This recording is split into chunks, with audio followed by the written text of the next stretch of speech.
نحمده ونصلی علی رسول الکریم اما بعد۔ ہندوستان کے ایک صاحب نے پوچھا ہے کہ عید الفطر کا چاند کب ہوگا، یہ مجھے فلکی اعتبار سے بتایا۔ جواب یہ ہے کہ 12 مئی بروز بدھ کو کراچی میں چاند کی اونچائی ہے 7 ڈگری، پشاور میں چاند کی اونچائی ہے 6 ڈگری، انڈیا میں چاند کی اونچائی ہے 6 ڈگری، برما میں چاند کی اونچائی ہے 6 ڈگری۔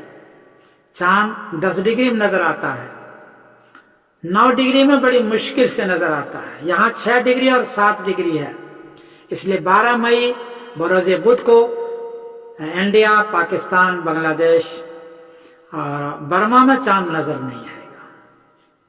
13 مئی بروز جمعرات کو کراچی میں چاند کی اونچائی ہے 17 ڈگری، پشاور میں چاند کی اونچائی ہے 16 ڈگری، انڈیا میں چاند کی اونچائی ہے 17 ڈگری، برما میں چاند کی اونچائی ہے 17 ڈگری، اس لیے 13 مئی بروز جمعرات کو چاند نظر آئے گا اور واضح نظر آئے گا، اور 14 مئی بروز جمعہ کو عید الفطر ہوگی، یہ طے ہے۔ کوئی آدمی اگر 12 مئی بروز بدھ کو چاند کی گواہی لیتا ہے، گواہی جھوٹی ہے، اس لیے کہ چاند آسمان پر نہیں ہے۔